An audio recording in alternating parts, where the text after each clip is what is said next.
দলের পর এবার মমতা বন্দ্যোপাধ্যায়ের দলীয় কেন্দ্রীয় কার্যালয়ের দখল নিয়েছে বিদ্রোহীদের আসল তৃণমূল।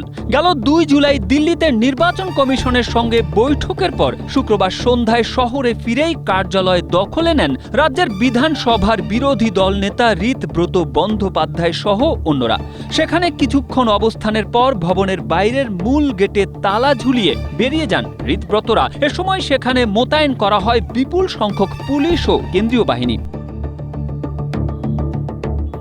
তৃণমূল অফিসের বাইরে নতুন করে দলের ২টি পোস্টার ঝোলান বিদ্রোহীরা। পোস্টারে মমতা ব্যানার্জির ছবিও দেখা গেছে, তবে দলীয় প্রধান হিসেবে নয়, মমতা পরামর্শদাতা হিসেবে থাকবেন বলে জানালেন বিদ্রোহী তৃণমূল কংগ্রেসের নেতা ও বিধায়ক আখরুজ্জামান। এই দখল এই ভাষাটা অ্যাপ্রোপ্রিয়েট ভাষা নয়।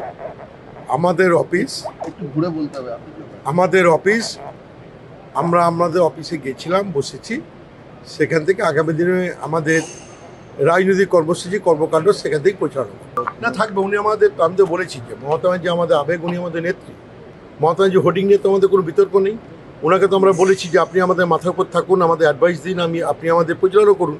এই নিয়ে তো কোনো ডিবেট নেই, থাকার কোনো কারণও নেই। এদিকে কার্যালয় দখলের খবর ছড়িয়ে পড়তেই সেখানে হাজির হন মমতাপন্থী তৃণমূলের অন্যতম নেতা বিধায়ক কুণাল ঘোষ। ক্ষুব্ধ এ নেতা বলেন, তারা কোর্ট ও থানায়, আর বিদ্রোহীরা বিজেপি নেতাদের বাড়িতে দৌড়াচ্ছেন। কুণাল ঘোষের অভিযোগ, পুলিশ ও বিদ্রোহীদের বেআইনি কাজে সহায়তা করছে। পুলিশ আমাদের অনুরোধ করেছেন যে ওনারা এসে যে অবস্থা দেখেছেন সেইটাই ওনারা রক্ষা করতে এসছেন। এর থেকে একটা জিনিস প্রমাণিত হয় যে যারা এসছিলেন তারা তো এসে লাগিয়ে দিয়ে চলে গেলেন।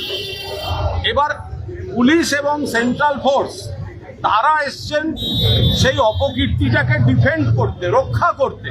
তাহলে কারা পেছন থেকে তৃণমূল কংগ্রেসের ভবনে তালা মারাবার খেলা খেলছে এটা নিশ্চয়ই স্পষ্ট হয়ে যাচ্ছে। এদিকে কার্যালয়টি মূলত একটি ভাড়া বাড়িতে। ইতোমধ্যেই ভবনের মালিক তৃণমূল কংগ্রেসের নির্বাচনে পরাজয়ের পরেই ১ মাসের মধ্যে এই ভবন ছেড়ে দেওয়ার নির্দেশ জারি করেছিলেন। জোরপূর্বক বেশ কয়েকটি ফ্লোর খালিও করা হয়েছিল। এরপর সেই ভবনের বাকি অংশের দখলে নিল বিদ্রোহী Trinamool. Desk report, Asia post.